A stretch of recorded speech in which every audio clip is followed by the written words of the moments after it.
Hello there. My name is Ben Gualberto, and this is a pebble for your shoe. And today's a pretty significant day for me. It's been a year now since I started going to the church that I'm involved in. It's a house church in Los Angeles, California. And I wasn't planning on attending this church and being a member, but the reason why I wasn't is because I live in Orange County, which is about a 45-minute drive north to where the church meets in different houses in the South Bay area of Los Angeles. And that's kind of a drive for me. And I was only planning to go because my friend last year, after the October 7th attacks in Israel, my friend and I got together and we talked about it. And she said that she's attending this house church. And she said that it was an Indian guy who married this blonde girl. And he's got Jewish roots and he's teaching some messianic stuff. And I, as soon as I heard that, it made some. You know how like you watch the old Bugs Bunny cartoons and you see the gears ticking like in the cloud above their head? It made those gears start to move in my head and I'm like, this sounds like my friend Steven. And she didn't even know their names. And she just said she knew his name was Steven, but she didn't know his last name. And so I quickly got on my phone and I looked up on Instagram for my friend's name. And I showed her a picture of him and his wife.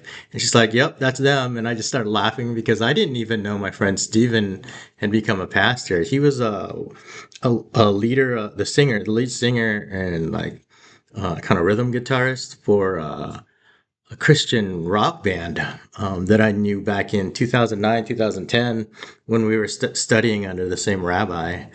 And it was so funny because I ended up just going the following Sunday just to kind of tap Steven on the shoulder and say hello and surprise him. And I wasn't planning to come back just because the drive was so far. And I really wasn't interested in going to a church because I came from like many years going to synagogues and being part of the Messianic Jewish communities.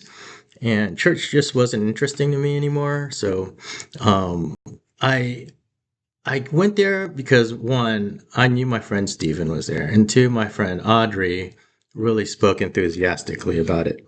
So funny thing is, I ended up staying because this guy named Colton was speaking, and he was only a believer for like maybe 2.5 years at that time, 3 years.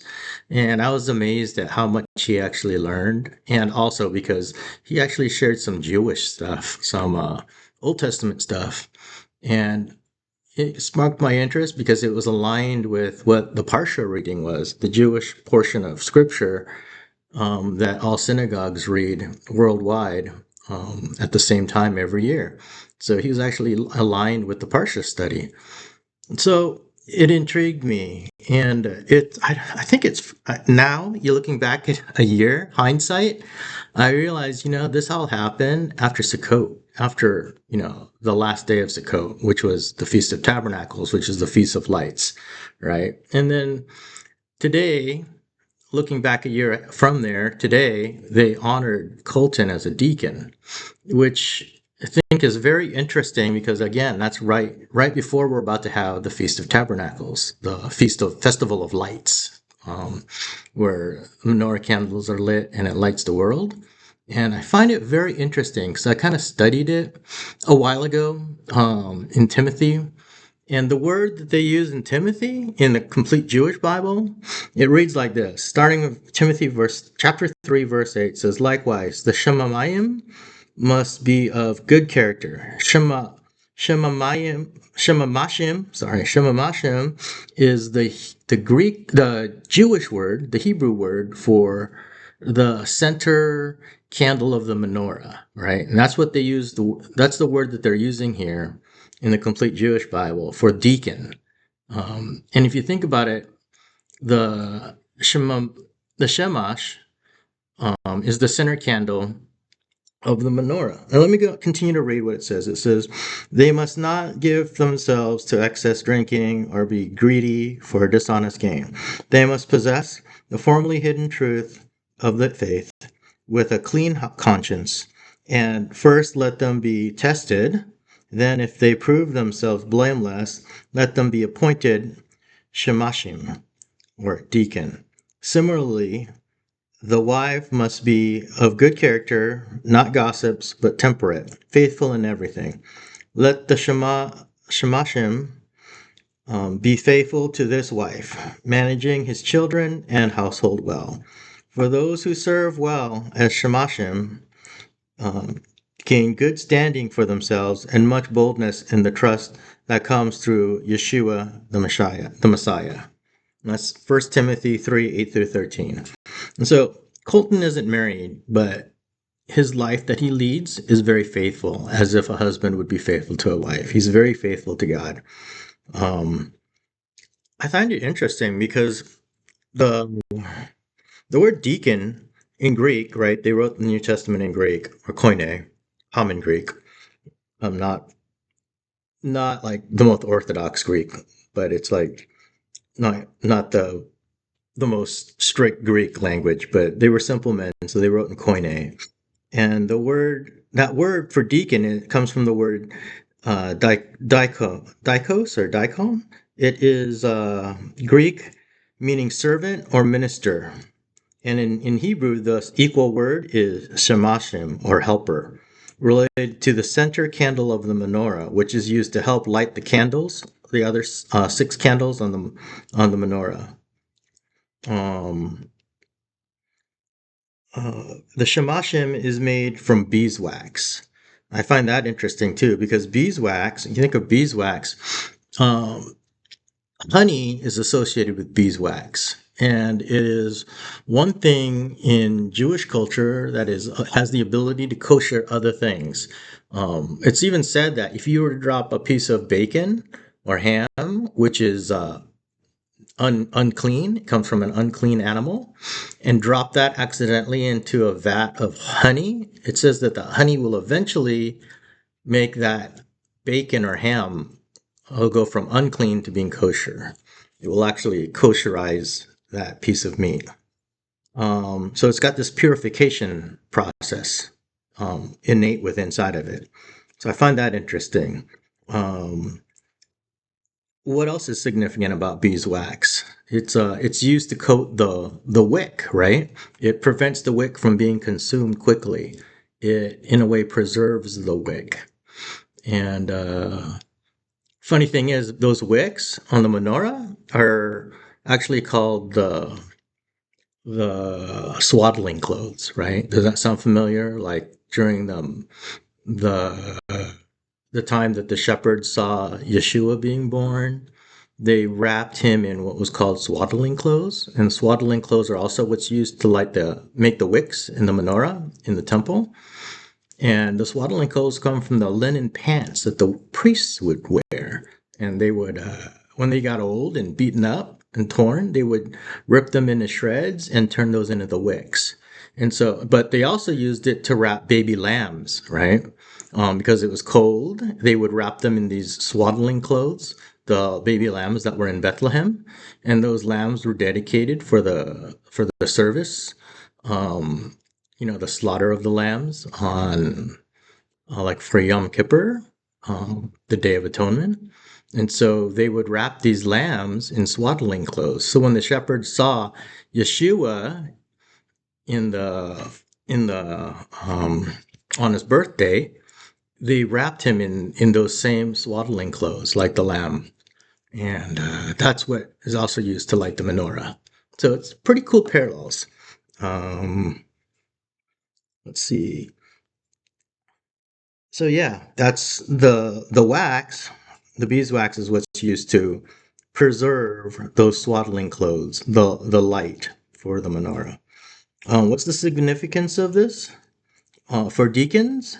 Is that they bring the allegory here. The parallel is that they help purify the community that they service. They help preserve the community that they service, like the Shammashim, like the Shamash. And they ignite the light within other people in the community. So they help warm the community. They help community have foresight and sight. all the qualities of light, they bring that into the community. That's the purpose of the deacon or the shamash. Um, what else do I have written down? The shamash is that which is placed a little bit higher than the other candles. It's the candle that's in the center that's used to light the other candles on the menorah. In other words, that it's a little bit higher place of honor that God gives the shamash, not to make it, so to say, puffed up, not so that they feel glorified, but it is something that God recognizes because God is the one who gave the instructions to Moses about the menorah, on how to build the menorah. And eventually it was Bezalel, the first architect, who constructed the menorah per the instructions of God to honor the center candle, right?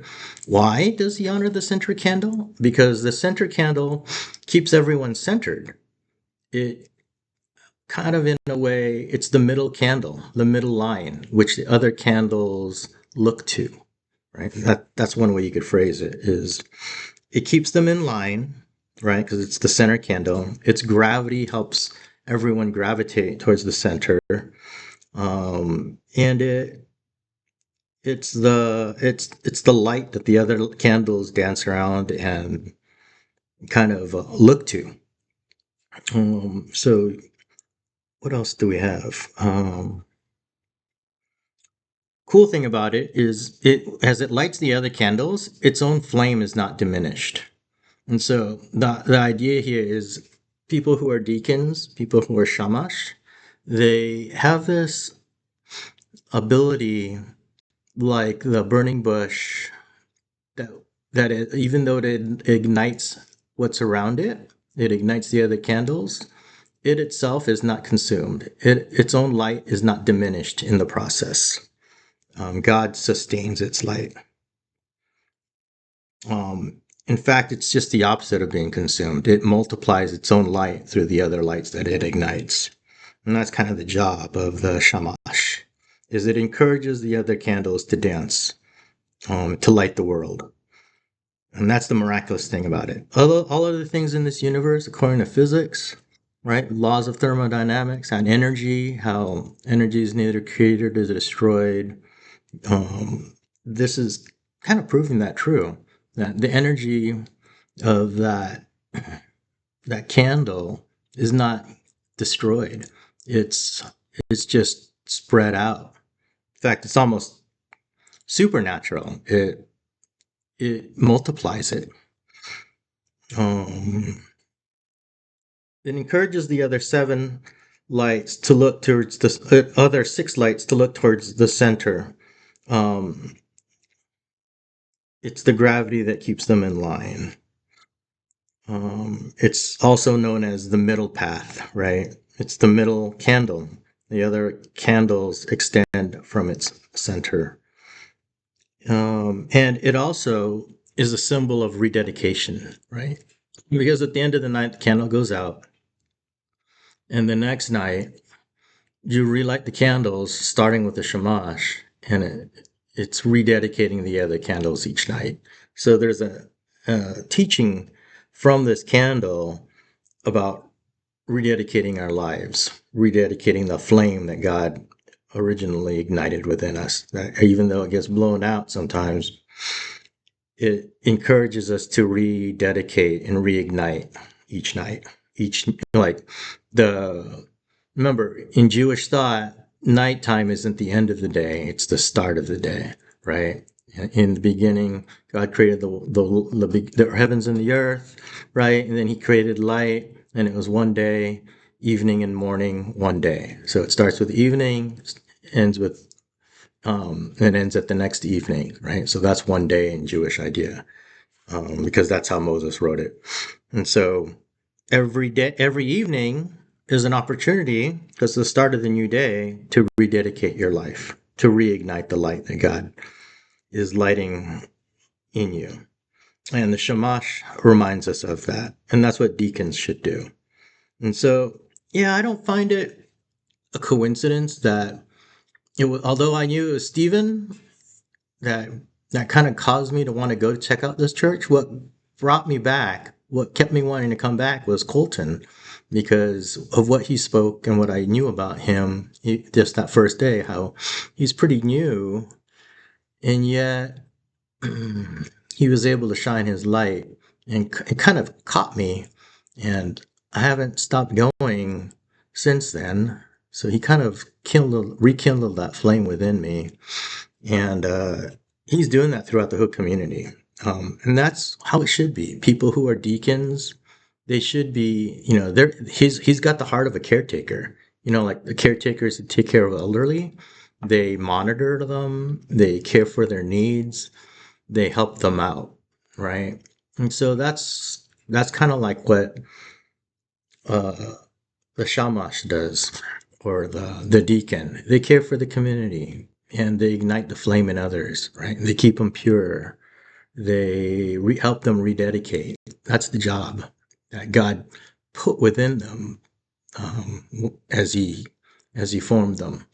So yeah, and yeah, this is a vintage Luke Skywalker from 1977 from the original Star Wars Episode 4, and the significance of him is, of course, he's got his brilliant lightsaber or saber of light, um, which is, I know it's kind of a goofy thing, but that's just the way I roll. Yeah. So yeah, let your light shine in such a way. What is it? This is kind of the scripture I have that parallels all of this, and it's let your light shine let your light shine before men, that they may see the good works and glorify your Father which is in heaven. And that's Matthew 5:16. Matthew 5:16. That's the pebble for your shoe today.